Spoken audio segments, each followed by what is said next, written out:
Hey, I'm Shamar. And I'm Andrew.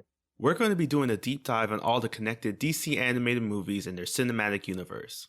Yes, I'm here to discuss the interconnected storylines and point out how jacked everybody is. And I'm here to share deep comic book knowledge like Batman having his own sneaker line. So check out yet another DC animated podcast. Part of the Forgotten Entertainment family and coming soon wherever you listen to your podcast. Hey there, I'm Mr. Black. And I'm Mr. Green. And we're a couple of guys who met in a comic book store. Together we host the Pint O' Comics podcast, where we invite listeners to join us to talk about movies, TV, comics, music, or just whatever. Starting very soon, we'll be joining up with the fine folks at Forgotten Entertainment for a special limited series called On the QT, where we talk Tarantino. Every week for 10 weeks, a guest will join us to chat about every Quentin Tarantino movie, from Reservoir Dogs to Once Upon a Time in Hollywood. So join us starting in May 2021. On the QT is available wherever you download your podcasts and is part of the Forgotten Entertainment family. Ooh, that's a bingo. Ladies and gentlemen, please notice that exits are conveniently located at the front and rear of this auditorium. When leaving the theater, we suggest that the exit at the front of the auditorium will allow you easier access to the parking areas. Thank you. Forgotten Cinema is now looking for a new co-host to join myself, Mike Field, because Mike Butler's a bitch. Croupier Revenge is coming. This is my town. You know, like that kind of, I would love to do a James Bond podcast. I'll do it right now. Cancel the other podcast. You son of a bitch. What about all these women? These are all women, beautiful women. Where are the regular women? And he's like, it's Los Angeles. Is this the movie that's going to end the show? Is going to end the podcast? Because this movie, like, I cannot tell people to watch this movie. Like, I will not. This movie is not good. You get the hell off this podcast. Let's take it to the limit one more time. Hi, I'm Mike Field. No, I'm Mike Butler. And you're listening to the Forgotten Cinema Podcast, Season 9, the season of summer. Each episode this season, we're highlighting a film that had a coveted summer release date, but for a variety of reasons was forgotten or straight up ignored by audiences, whether it was because it was pitted against a tentpole film or it was given a limited release run to fill out a studio schedule. We'll discuss what we love about the movie or perhaps don't love about it, but we'll always recommend you revisit it. If you enjoy our podcast, we want to hear from you. We're on Instagram, Twitter, and Facebook. Find us. Our podcast is available on all platforms with a backlog of 100 episodes for your listening pleasure. We are near the end almost, Butler. The penultimate episode. Penultimate. The summer. Dun, dun, dun.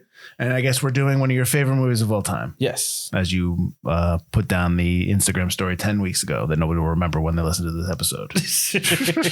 What are we doing, Butler? We are doing the 2004 film Layer Cake. The synopsis is as follows. 2004 film. Interesting. Go ahead. An unnamed mid-level cocaine dealer in London makes plans to step away from the criminal life. Before he can cut ties, the dealer's supplier, Jimmy Price, draws him into a complicated pair of jobs involving kidnapping the teenage daughter of a rival gangster and brokering the purchase of a large shipment of ecstasy pills from a dealer known as the Duke, leading to a series of elaborate double crosses from all corners. Nice. Now, you said the 2004. So this is where we're going to get into some weirdness. Some stuff. All right, because it was a 2004 movie in England, but it got a limited release in the summer of May 13th, 2005. So that's why that's why we have a discrepancy here. But I thought I've explained it. We'll move on. Layer Cake has a runtime of 105 minutes. It's rated R, had a production budget of $6.5 million or 4 million pounds. Opening weekend, it did $81,000. Remember, I said it was a limited release. Mm-hmm. Domestic, 2.3 million, and then worldwide, 11.9 million. That domestic is our domestic. Obviously, internationally, it did better. Production company was Marv Films and Ska Films, distributed by Columbia Pictures internationally, and on the U.S. soil, it was distributed by Sony Pictures Classic. So I said before that its release date was May 13th, 2005. You had it going up against in wide releases, Kicking and Screaming, the Will Ferrell coaches soccer movie. Monster-in-Law, I believe that's with Jane Fonda and Jennifer Lopez, if I'm not mistaken. Unleashed, the Jet Li kind of like blood sport fighting movie, I guess. And then Mindhunters, not to be confused with the fantastic David Fincher series Mindhunter on Netflix, but in fact, Mindhunters with Val Kilmer. Yeah, if the look on Butler's they're like face in is the Arctic, and they're like It's scanning for a serial killer, but they're kind of psychic, right? forgettable Mindhunters. So the week after, not that this movie was up against anything, but you could probably figure out why nothing made any money, because the week after, on May 19th, Butler's birthday. Yeah, you remembered. What came out? 2005. 5? This Revenge of the Sith. Episode 3, Revenge of the Sith, came out on a Thursday, and then the Friday after you had a limited release of, they now call it Dominion, but it was The Exorcist 3, so I don't know why we've just kind of retconned that. But yes, so you had Revenge of the Sith that opening weekend, which probably blew everything out of the water. The week before, May 6th, you had Kingdom of Heaven, House of Wax, and Crash, and then the limited release Mysterious Skin. So basically, I don't think anything was put in May because they knew what was coming, which was episode 3. Right. This movie is directed by Matthew Vaughn, who has also done Stardust, Kick-Ass, and most all the Kingsman movies. Written by J.J. Connolly. It's based on his own novel, which is also called Layer Cake. This is actually the only script he's got a credit for, but there's a sequel to this book. I don't know if you knew that. I did know that. And they tried to make it a movie. Well, there's a sequel to this book called Viva la Madness, which I'm going to tell you right now, if you're confused about what happened at the end of this movie, if you read Viva la Madness, clearly he survives. Jason Statham's production company owns the rights to the movie, which he's going to supposedly do, but it's also being developed as a TV show overseas. So I don't know if it's coming or because I saw it was in like pre-production, but it's who knows these days with pre-production because, it's everything's been pushed back. Well, it's the Jason Statham thing it's been there for a while. Right. So that's what I'm saying. Who knows if he's ever going to do it or and not. I doubt you're going to have anybody come back from this movie to be in that. So yeah, this time it's too far. Yeah. Your cinematography by Ben Davis. He has done The Debt, and he's done a ton of Marvel movies: Doctor Strange, Captain Marvel, Guardians of the Galaxy, and Avengers: Age of Ultron. I know who Ben Davis is from the other podcast I had done that wrapped up, which was yet another MCU podcast. Because every time we did a show, it's like, oh, Ben Davis again. All right, here we go. Two composers, Ilan Eshkeri. I hope I said that name right, and Lisa Gerard. Eshkeri has done Hannibal Rising, 47 Ronin, and Still Alice, to name a few. And Gerard has done Gladiator, Ali, and Whale Rider. Edited by John Harris, who was nominated for an Oscar for editing for 127 hours. He's also done The Descent and Yesterday. And then produced by Adam Bowling, David Reed, and then Vaughn again. Bowling has done Rocketman, The Kingsman, and Eddie Eagle. They actually have all three of these guys have produced all their own movies. Vaughn is actually a producer, worked alongside Guy Ritchie, which makes sense when you watch his movies. Right. He's produced Snatch, Lock, Stock, and Two Smoking Barrels, and a couple. I think he did Swept Away as well. He did. Daniel Craig plays No Name. Mr. X. Mr. 4X, Quadruple X. Yeah. We obviously know that Daniel Craig is James Bond, because obviously Butler, what happened? This movie is what? Had the Broccoli's, who are the producers of, Michael Wilson and Barbara Broccoli are the producers of James Bond, and they saw this movie and they were like, "That's our new James Bond." Right. They were intrigued by Daniel Craig in this movie for him to become 007. And you can definitely see there are moments in this movie where it's like that's probably one of the moments, and that's probably one of the moments. Sure.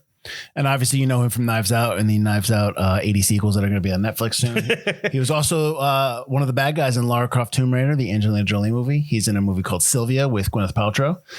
He's in a movie that I absolutely love, Munich. If you haven't seen it, you should. Colm Meaney as Gene. We have a big time Star Trek connection here, Butler, and it's sad to say that I know as well because I've been watching The Next Generation.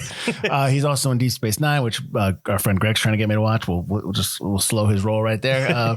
He's in Con Air, Far and Away, and The Commitments. George Harris as Morty, and I got to tell you, I'm ticked off that I didn't know that this guy played Katanga in Raiders of the Lost Ark. Yeah, I read that note and I was like, damn it.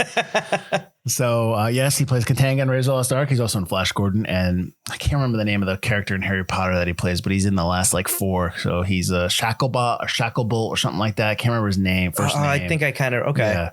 Kenneth Grenham as Jimmy Price. For all you horror fans out there, he's in Hellbound, Hellraiser 2. He's also in Hot Fuzz and the movie Valkyrie, which we did on season 1, right? Yeah, season 1. Michael Gambon is Eddie Temple. He's in a ton of stuff, including The Insider, Gosford Park, and a movie that we did, Open Range. He's also in the TV show Fortitude, which I really love. So Fortitude's cool. Yep. yeah, it's very scary, very creepy. Jamie Foreman as the Duke. He is in the TV show EastEnders, Nil by Mouth, which is a movie that was written and directed by Gary Oldman, and a movie called Ironclad. Sally Hawkins, which I did not recognize her as the girl Slasher. Her name's Slasher in this. Yeah, did not she's real recognize like her. kind of London punked up a little bit. Yeah, Yeah. absolutely did not recognize her. She is in the movie Paddington. She's also been nominated for 2 Oscars, for the one for Blue Jasmine and the other for The Shape of Water. Bern Gorman as Gaza. Butler knows him from the Expanse TV show. That's right. I know as well from that and from Torchwood. Yep. He's also in Enola Holmes and Pacific Rim. Ben Whishaw as Sydney. He is in the last season, this previous season of Fargo. He's also in Mary Poppins Returns, and he's the voice of Paddington in the Paddington movie series. And he's Q. You're Which right. I didn't realize until I watched it this time. I was like, oh shit, Q and James Bond are in a movie together. I didn't even realize it was Ben Whishaw. Sienna Miller as Tammy. She's an American Sniper. G.I. Joe Rise of Cobra and 21 Bridges. Oh, such a good movie. Oh boy. Dexter Fletcher as Cody. He's in Bohemian Rhapsody, Rocket Man, and Revolution. It's Revolution again. It's Al Pacino's this Al Pacino American Revolution movie just keeps rearing its head. I love it. Made him quit almost. And then I got a couple of made him take a break, absolutely. Yeah. Then I got a couple credits here that I wanted to just kind of run by you. So Okay. the guy who plays Dragon is actually, his name is Dragon in real life. Dragon Mikonovich, I believe. Then there's a credit for Cocaine Girl. Can you imagine telling your parents that, hey, I'm Cocaine Girl? I made it, Ma. I made it. So then there's just credit for the name. The person is Kinky Carey, and their credit is couple having sex. So I'm asking you, is that one person? Is that 2 people? I don't get that. I don't know either. Yeah. No. That was really weird. I was like, what the? I don't understand. And that. where would that, in the club in the flashback maybe? I don't remember. I can't think of, yeah. It's probably when Duke and Slasher are watching the couple, like they're in like one of those peep booths. Oh, I forgot. Okay. Yep. I forgot about that. Yep. Doing stand-up stuff. So Butler loves this movie, so I'll let him kick us off, which I usually do anyways, because I'm running through facts constantly. I will say that this movie, that Vaughn was nominated for a BAFTA for Most Promising Newcomer off of this movie. Did not win, so boo. I'm just kidding. But Butler, what do you? I guess when's the last time you watched this? 2 years ago, maybe. Okay, because I have not watched it since the theater. Oh, I've watched this movie a ton of times. I think there's not much I don't like about this film. I think the acting is really the standout thing for me in this film. I think, and the dialogue goes along with that. I think that it's really, really well written. I think that it's really, really well performed. And that's what kind of keeps you glued to the screen. And that's what keeps me coming back and watching it each time is watching all these performers and these names. And these are some fantastic British actors.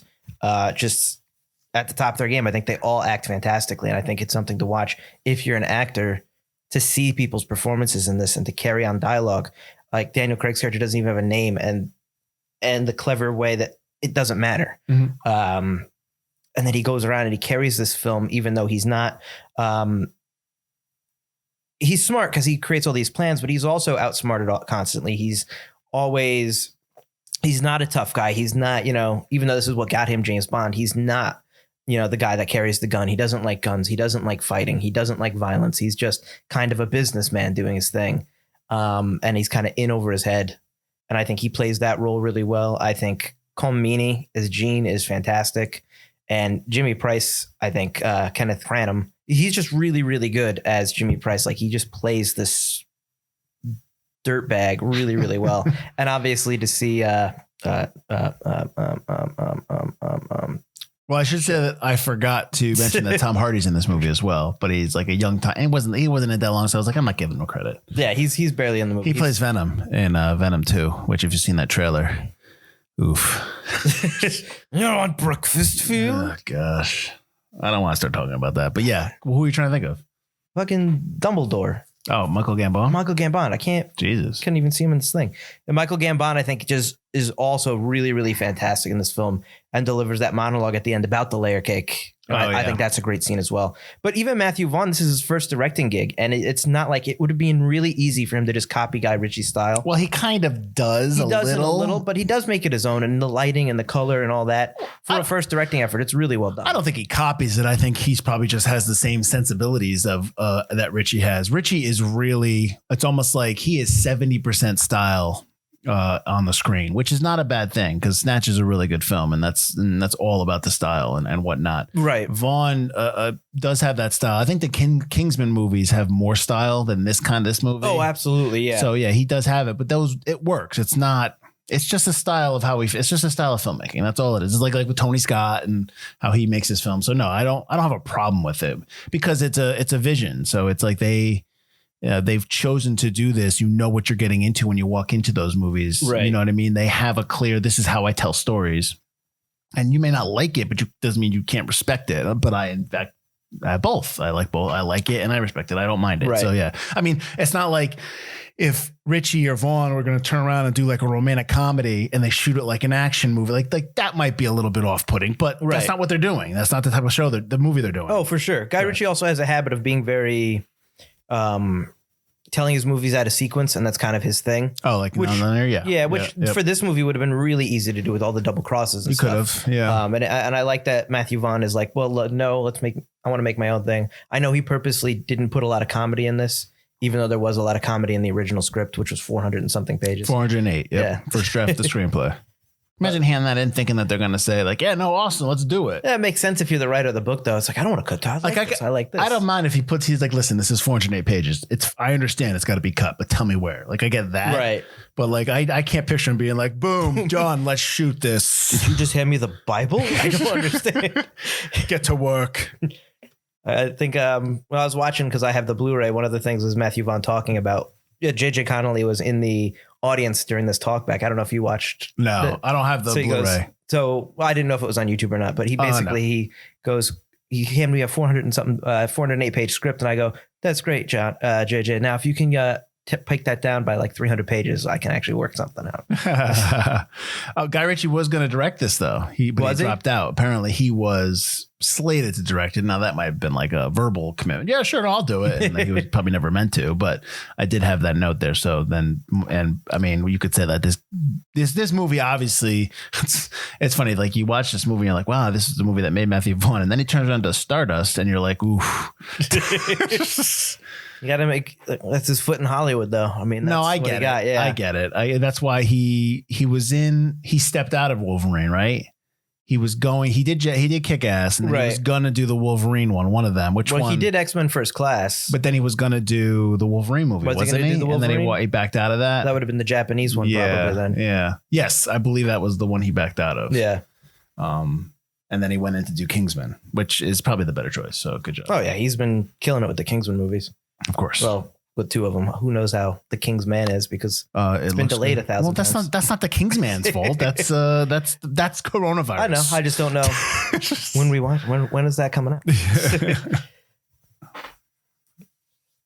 out? So I talked about what I liked about this movie and stuff like that. But I'm interested since you haven't seen it since the theaters. Right. What do you think about this movie? I mean, we all know that this is one of my favorite movies. Sure.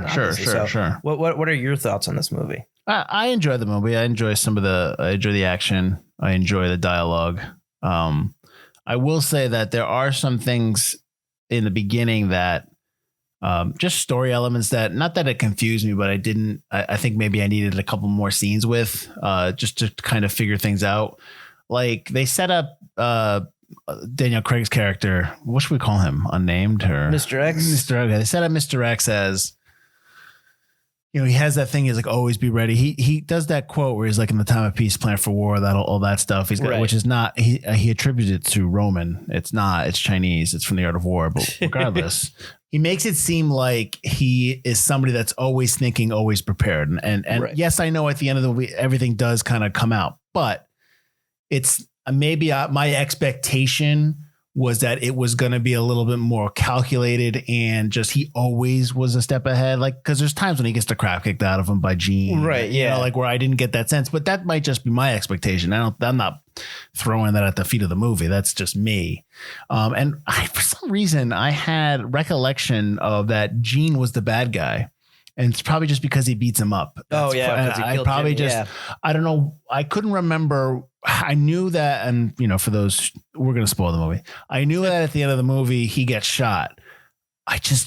For some reason, I thought that Gene was there who did it, or I forgot like what exactly happened. Well, Gene beats him up, but Gene also says later on, you know, if this doesn't come through, if you can't get these pills sold, you know, I'll come and I'll fucking kill you. No, I know. Yeah. I get, but then he calls him boss. You know, like he's the boss because he killed Jimmy. I think because he killed Jimmy and because he's the man with the plan. He got them all this money. He's sitting on top of all these pills. Mm-hmm. Gene was never the boss. Gene is the middleman. He's the ex-muscle kind of.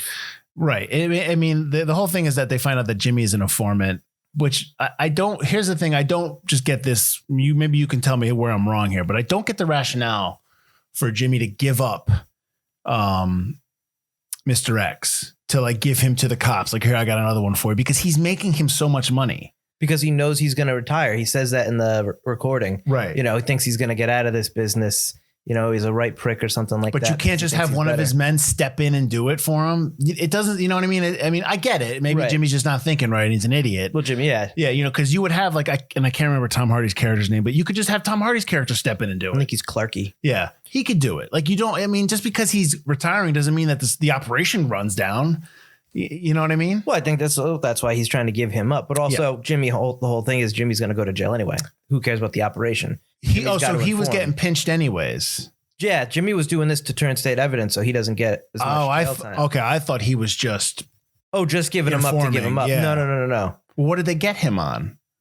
Who knows? Jimmy's such a moron. I don't think that's explained. I think when Temple shows him the tape, he's just like, "Hey, you think Jimmy's your friend? Here's the real Jimmy." Mm-hmm.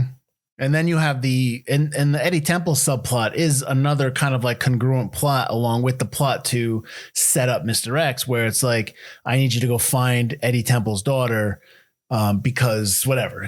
He thinks it's just to protect her from drugs. He thinks Eddie Temple wants her found, but it's to kidnap her. But then we never find her, and it kind of like tails off. So what I'm saying is, I think there's a lot of stuff that was in the book that probably you had to lose. Right. And again, the movie's good. So I'm probably like nitpicking a little bit, but there were some things that loose threads that I just kind of like, I had questions about, and just kind of character motivations that I was just like we lose Morty for like 45 minutes of the movie. I've always thought that was a little awkward. Obviously it's because of his past with that guy who gave him up. Right. But it does kind of like, you want to see where he went or what was going on. And he just comes back randomly. Mm-hmm. It just seems a little odd, and that's definitely something that was cut from the book, I'm sure. Right. The stuff with Dragon hunting them, he was fooled enough to believe that the police confiscated the pills, but they didn't. But you would think that you would think at some point they're going to figure that out. You know what I mean? The Serbians are going to figure that out. Oh, that their pills are being sold elsewhere? Whatever. It's just it's stuff like that. It's stuff that the movie is good enough to overcome those loose threads. But I think maybe if it wasn't good action, or there wasn't good dialogue, or you didn't like the characters, like if there was little cracks in that armor, right? I think you could probably come around and be like, okay, well, what about this stuff? But because the movie is so successful in what it's doing, I think you're able to look beyond that. No movie's perfect. I understand that. No movie's perfect. So, but it's like, just be good 75% of the time. We'll forgive the 25%. That's all. That was stuff like that. It was kind of like, all right, okay. Yeah, they kind of solved the things, like Eddie Temple says, if I wanted my daughter found, she'd be found, and I wouldn't be hiring an idiot like you. Yeah. So that kind of puts it away. Like, he knows where she is, so she's obviously safe. So end of that subplot. But you'd like some kind of wrap up, because you were investigating that. You were kind of invested in this, one of these two missions that Mr. X was put on. Mm-hmm. And then in terms of the pills, all you get is the fact that where are the pills? Oh, well, they're gone. Yeah. And they zoom in and show all the billions and billions of pills being made. So it's like clearly nothing to them. Right. But it would be nice to like see like how are they going to get the pills out there without getting caught by the Serbs. They were going, I mean, you've got Serbs in London, eventually you're going to see these pills on the market that you didn't sell. Right. You're going to know where they're coming from. I mean, like, there's still that stuff that's left unsaid. Hey, it looks like we're about midway through the episode. You know what that means? It's sponsor time. You're a little too excited there. Sorry. Today's podcast is presented by Podgo. Podgo is the easiest way for you to monetize your podcast, providing podcasters with a flat rate for ad space so you always know how much you get when you include an ad from Podgo. Apply today to become a member and immediately be connected with advertisers that fit your audience. That's podgo.co at podgo.co. And be sure to add our podcast in the How Did You Hear About Podgo section of the application. Let's talk about the ending, because the ending wasn't going to, Sony didn't want that ending. No, they had filmed, there's 3 different endings that they filmed. Go ahead. So the ending that we get is Ben Wishaw's character, Sydney, who was the boyfriend of Tammy. That was awfully quick as well, that whole... The Tammy stuff. That's just tagged on to be like, we need some sexiness in here. Which is weird because she gets like top billing in the film. Well, she's Sienna Miller. I know, but it's like Dana Craig, Sienna Miller. Well, here's the thing. She is the only female besides Sally Hawkins, who's really a supporting character. Right. There's no females in this movie, so that's why she gets top billing. You got to throw in Tammy, whose relationship with Mr. X just kind of goes from 0 to 100 like real quick. Yeah. And again, that probably is bigger and more fleshed out in the 408 version of the screenplay. But Sydney's jealous of Tammy, obviously knows Tammy's kind of stepping out on him. And when Daniel Craig has all his people assembled and he's retired and he's like, what's my name? If you could find out, you'd be as clever as me. And he walks away thinking he's outsmarted everybody. Yeah, and here's the idiot Sydney comes up and shoots him right in the chest and runs off. Yeah. Saying, sorry. Real convenient that he just shows up, but all right. And then just runs away and leaves Tammy like holding Daniel Craig's bloody body while the song plays at the end, which is the music in the film is really well. Like he picked out some good tracks in the film. Gotcha. But I guess the studio didn't like that ending. So there's also an ending where he says his line, gets in a car and drives off in the sunset. Yep. There's another ending where he gets in the car, drives off, but Sydney's waiting in the parking lot with a gun and follows their car out the driveway. And that's how it ends. Oh, that's interesting. So it's almost like splitting it down the middle. Like, yeah, I'll meet you halfway. Well, my question to you is, do you like the ending? No, because you like the character of Mr. X. You want to see him succeed. I mean, but he is a bad guy. He's a drug dealer. I mean, he doesn't like violence and stuff like that. And he does say, everything's going to be legal at some point. But he's still working with criminals in a criminal underworld. You can't get off scot-free. Right. But, it does suck that your main character gets shot. But at the same time, it's a nice, shocking ending. And it shows that however clever you think you are, something can always come back up and get you.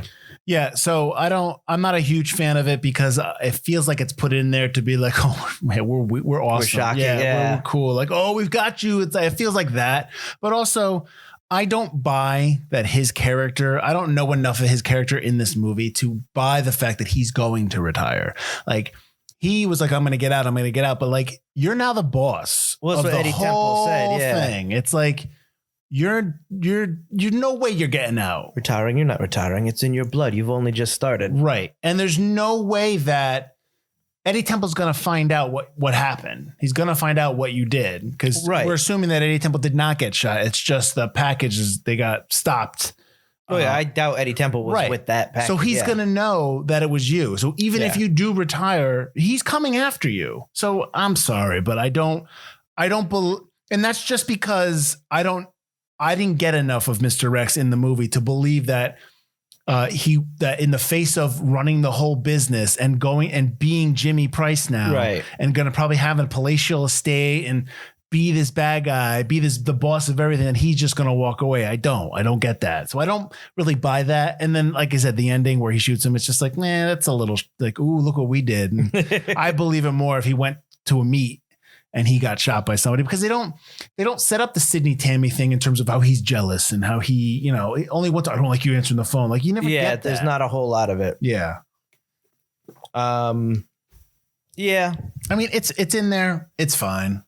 Whatever. The movie wraps itself up, so it doesn't. Yeah. Yeah. That's all. I just don't prefer that. The second book and the subsequent sequel, I guess, is supposed to be Mr. X is on an island. He's retired. He's in the Caribbean. And he's like somebody who's their connection there gets killed or something. So they bring him and pull him back into the world. Which when I read that, I'm like, oh, so he's alive.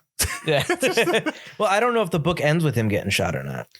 I don't know either, but I mean, if the screenwriter wrote wrote it. I mean, I would think that, well, maybe it doesn't though. I mean, have you ever been thought about going back and reading the book? I've thought about that a bunch, going back and reading the book, but I have not yet. Mm-hmm. But I should, because I like the movie enough, and if it's written by the same guy who, wrote the movie and book. I guess one of the things different from the book to the movie is the scene with the sniper when they're in the bushes and they've got their eyesight on the tourist. Right. Like in the book, they actually shoot the tourist because they think it's dragon.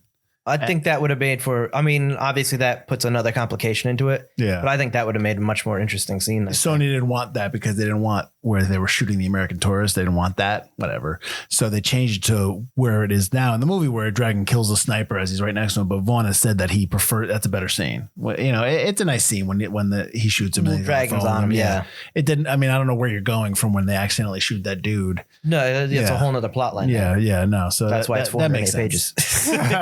I do like the scene when Dragon calls Mr. X at the beginning, and he's like, "Oh, this has all just been a misunderstanding. Why don't you come down to my place? We'll have breakfast, have some coffee, and talk it out." "Oh, that's very nice of you." "Oh, yeah. Do you know where I live?" "No." "Well, why don't you fuck off?" Yeah, I hang up the phone. But you think he'd figure it out though where he lives? Oh yeah, I wouldn't have said that to him. Especially, the next scene where he shoots the guy, and so I'd be like, "Oh, I'm done." I don't think I would say that to anybody who is walking around lopping off heads. Yeah, he's known for I think I would just kind of be low key about that. Did you notice sometimes that the image got blurry? I don't know if it was, I watched this on Amazon Prime, but this was clearly shot 235 anamorphic, I think. Mm-hmm. And there was parts in the movie where it went to a wide and they were blurry.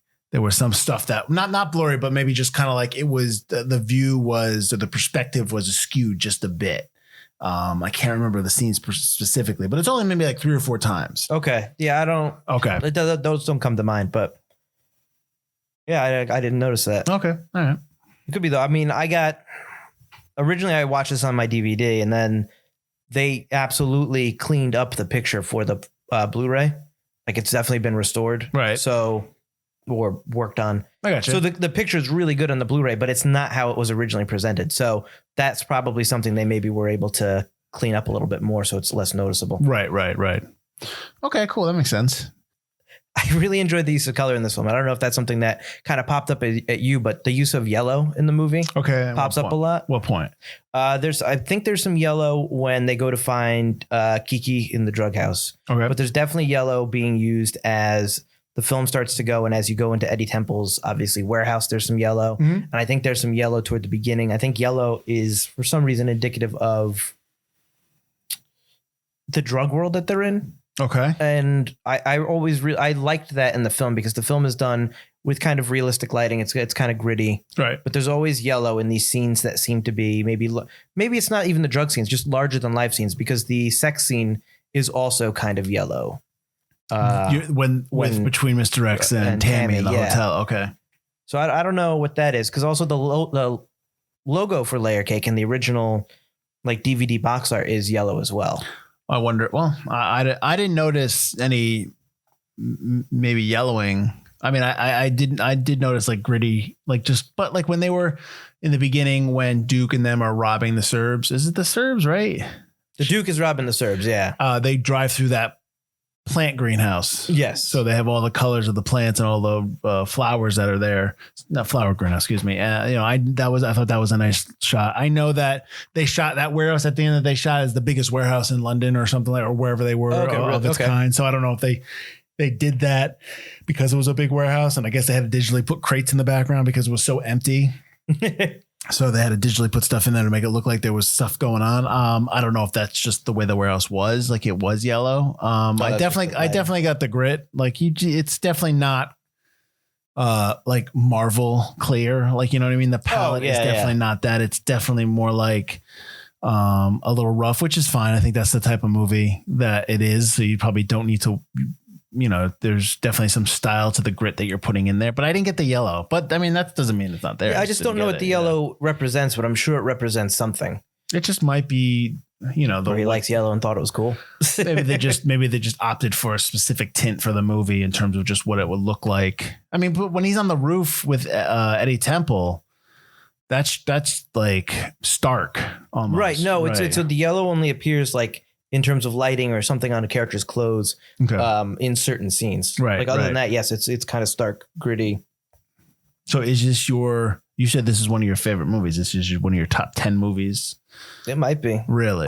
Interesting. I will say that before I have something where I have to act in something, like when we did scenes from the movies or I do a play or something, I do watch Layer Cake. You watch Layer Cake to prepare for scenes for the movies? Well, in terms of acting, like I watch because all of these performers have really, I think this is one of the movies where everyone's pretty much spot on with their performance. Mhm. And it's quick and it's fun, but it's something where like I can watch it and like be like, appreciate the acting in something. And so I kind of watch it to kind of be like, it's something to aspire to in terms of how well done the acting is. Is this where your love affair of Daniel Craig began? I will say that when he was first announced as James Bond, his first James Bond picture was awful. And he's got brown hair and it's slicked and it's like, well, what do you mean? really Like bad. there's a picture of, you mean like just like a still? They took a still of him with his classic gun and a tuxedo. It's like kind of like a promotion. As a kind of promotion thing. shot. Yeah. And they dyed his hair brown or black. Why? And it's parted and gelled down. And he hadn't bulked up yet. And it's just like an ill-fitting He is tuxedo. super bulked up in these movies too. Oh, yeah. Yeah, but go ahead. So it's like, I was like, oh, this guy can't be James Bond. This guy looks awful. This is going to be the worst James Bond ever. So, but then, you know, the Broccoli's were like, or Barbara Broccoli and Michael Wilson were like, you know, we got him on this because we saw Layer Cake and it just really blew us away. He's a fantastic actor. You know, obviously they were screen testing a bunch of people and I had wanted Clive Owen to be James Bond at that point. He would have been a good James Bond. I was like, come on, man. But then when they said Layer Cake, so I went to the movie rental place. So back in the day, there were these places where you can go and rent DVDs and movies. I've never heard of these places. I saw it up on the wall and I was like, oh, that's Layer Cake. So I got it and rented it. And I was like, damn, this movie's good. And from then I was like really excited about Casino Royale and I really like Daniel Craig's acting. So I was all in on Daniel Craig after that. Daniel Craig has the luxury of having good people behind camera for the James Bond movies this time around. I think, you know what I mean? Like Right. Yeah. they've got a good, it's almost his first three movies are supposed to lead up until like what you have, like, you know, the James Bond stories you remember. So they had a good plan, which is nice, it's not just, you know, I mean, I'd have no problem if they do because they got Dr. No in the next one, right? Potentially. Yeah. Yeah. I don't mind them kind of remaking and rebooting the old villains and stuff like that because why not? Everyone else does it. And I think this will probably give an injection to the series, which it already has, but like, it'll be interesting how they go next time. Like who's the next James Bond? Yeah. I just hope they don't copy that format. What? Rebooting like another reboot of James No, I think you keep going with the same stories. No matter who you have. Yeah. No, I get that. That's fine. I mean, I know that James Bond is such I guess the name itself is such a recognizable IP, just the James Bond name. But like, could you get away with doing movies within the James Bond universe, like 006 or 008 or whatever? I'm asking. I don't know. I know that they've wanted to do spin-off films. I know that they were going to spin off Halle Berry's character Jinx into her own movie, right? And that actually almost started filming. That had a budget and everything, and they were going to get going, and they canceled it because they were going to go with the new James Bond, and they were just like, yeah. Pierce Brosnan's gone, so let's not do this. Right. And I know that there were talks about doing Naomi Harris's character of Moneypenny and giving her own movie at some point. Yeah, but they were very, you know, just initial talks. I gotcha. But I'm sure it'll happen eventually. The whole thing is always building a universe now.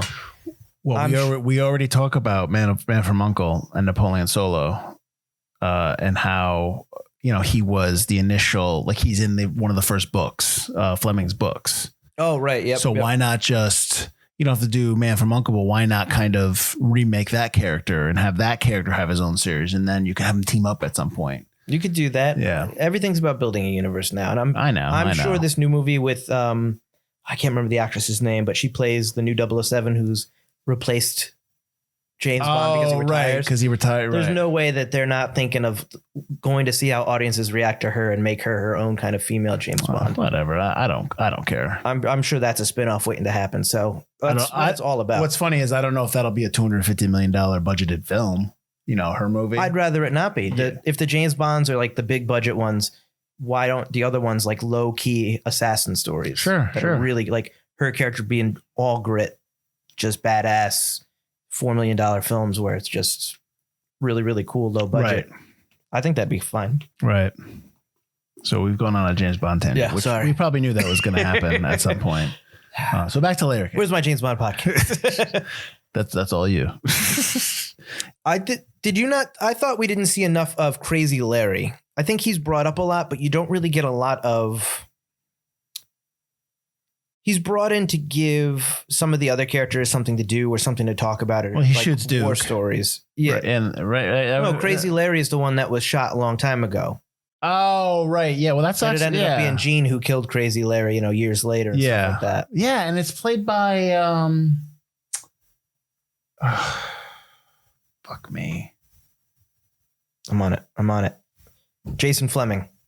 Yeah. It's played by, he's got no dialogue, or at least nothing that you see on screen because it's all been flashback. I don't. It's maybe that's the prequel to like that the young Jimmy and young. That'd be a Young cool thing Gene. too, doing one that takes a period piece gangster film. Maybe they had that idea. I mean, you kind of get that with Vaughn now moving over to the Kingsman series, and you've got now the Kingsman, which is a prequel to the King, like all that stuff. So, Right. I mean, maybe they had that in mind, but yeah, there was that whole scene. Obviously, Crazy Larry is he's gay, but he doesn't want anyone to know he's gay, and then So he would like rape and molest all the other. Yeah, crew. they kind of like breezed over like what it was exactly, but you got the idea that guy that came in with the shotgun was his boyfriend, or he messed around with him and he couldn't take it, and he blew his head off. Yeah. So, but then they're like, I want you to kill. But I think that was all set up to. That's how Morty gets caught. You know what I mean? That's how Jimmy becomes the leader of that part of the gang. Right. So That's how Gene steps up. Right. So there is stuff there to that. Again, I think there's a lot of. So this movie I said was what 105 minutes. Yeah. Would you be okay with a 2-hour, 10-minute movie? I'd be okay with it, but one of the things about Layer Cake is I think it moves so well. It's edited really well. It's slick, but it tells a story. So would that slow it down? I mean, as much as I'm interested in Crazy Larry's story, and they kind of just gloss over it, would that then slow down the main plot of the story? Yeah, this story is Mr. X's story, right? And so that story is probably more Jimmy's story or Gene's story, or like Gene and Morty's story. Like that's their story. Yeah. So I mean, I think, like I said, like the movie's good enough where all these opening threads that we're talking about, we overlook them because we're good with the story we were told. Yeah.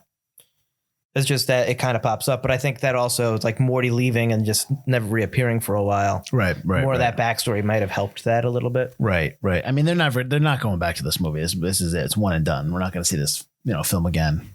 No, it's kind of just like the sequel should have happened sooner. If you want to do the sequel, you almost have to remake Layer Cake, which don't do that. Well, how about this? We always talk about this. You could do it as a series. Well, yeah, if their series wants to redo this, absolutely, because then you can expand upon all that and you can do whole episodes. Like your main story is Mr. X, but you have, 1 or 2 episodes that are your flashback episodes that are young Gene and young Morty and young Jimmy and stuff like that for sure. So you could definitely do that. And then, which I wouldn't be surprised if that happens. I'm okay with that. Yeah, but don't redo it as a movie. No. Absolutely not. Did you know that? Well, I don't know if you know who Matt Ryan is. Matt Ryan's in the movie. The quarterback for the Atlanta Falcons? No, the guy who played John Constantine on. In the show? On the Which show, part is he in? He's one of the drug addicts in Kiki's Drug Den. I thought one of them looked familiar. Because I was like, that guy looks really. Who the hell is that guy? And I looked it up. I was like, oh crap, he's all drugged out, but it's definitely Matt Ryan. He's on the DC show too, right? Yeah, DC Legends. Yeah, he got on there. But I was like, oh, look at that. Is he still on that show? No, he just pops in and out if they need him. I think he just pops in and out. Yeah. Gotcha. But he plays a really good Constantine. It would have been nice to see him doing one that's more dark and more like the comics. Right. But I think he's a really good actor. He's an underrated actor who should be used more in other stuff. Maybe he can be in scenes from the movie season 5. Oh, hey, look at that. There is no season 5. Oh. We were dropped by Disney Plus. I mean, I got nothing else to say about Layer Cake unless you do. No, I mean, we've kind of covered a lot. Yeah. I like the use of London in the film. I like how they shoot London. That's something I did want to bring up because a lot of people shoot London. It's either, wide shots because London's not a very filmic place. or at least according to some directors. Like Sam Mendes says that, and even Daniel Craig has said Filming that. place in terms of they're not friendly for films. It's tough to film it and be like, that's London. It's you can't, like, you film in New York and that's New York. Or you film in LA or Chicago. So it's been gentrified. Or it's just a hodgepodge of different places. And I think this really films London where it's like, it's interesting and it's part of the character of the film. And it's not, you're not filming in all pubs. I actually don't think they go to a pub in the film. The Crazy Larry's in a pub, but that's like a set. That's probably like a restaurant Right. setting. The outside where Craig lives, where Mr. X lives, was that a set? Like, is that like a back lot? no, that's real. okay. Yeah. All right. Okay. They shot in London. Yeah. Okay, that's cool. So, I mean, they use really interesting locations that you don't usually see. Yeah, when you the watch greenhouse stuff. was in the beginning is good. They were down the wharf a little, with when they're hiding out in the warehouse. A lot of seedy kind of places. Right. Yeah. Gene lives in a trailer. Or his office is a trailer. Yeah, exactly. I mean, they use Jimmy's house, but it's only really the backyard they use, kind of. That's got to be some producer's house. They're of like, course. hey, can we just have him watering those plants? Well, I guess one of the producers, the executive producer, was Stephen Marks, and he's this is why you see the FCUK, the French Connection stuff in the beginning. Right, yeah. Because it's, he was an executive producer, so they just used that stuff, which was was cool with interesting. it, yeah. Yeah. That is a cool shot. That's a really digital shot, but yeah. Of course. That is a cool sequence where he's like, eventually this will all be legal. Yeah. Blah, blah, blah. Yeah. But that's the assassination of Jimmy is definitely one of those James Bond scenes where it's like you can see how that's going to be. When they zoom out, though, when the shot and they zoom out. And he's in the he's got his hood on. Yeah. And then obviously he's got the James Bond, long gun.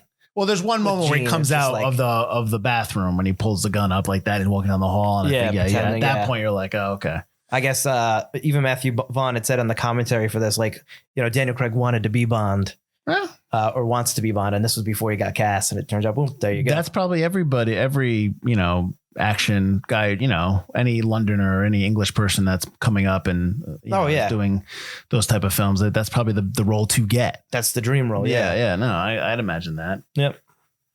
Will the Ethan Hunt role be the role to get here? Because until Tom Cruise stops doing them, he's never going to stop doing it. I love it. Shoot on the moon, baby. Yeah, that's all I got for. I want audio of Tom Cruise yelling at crew members on the moon because they're goofing off out on the lunar surface. Do you want to go out in space? Do you want to lift off? I have had 0 incidents on the moon. People are getting irradiated out there, and you're back here smoking cigarettes like it's no big deal. If I see one more person turn on the jet to light a cigarette, I swear. All right, Butler, why don't you tell everyone about us? We're cool. All right, nice. All right. Oh, And so then join us next week. Oh, you wanted more than that? We are Forgotten Cinema. You are listening to us. This is the show.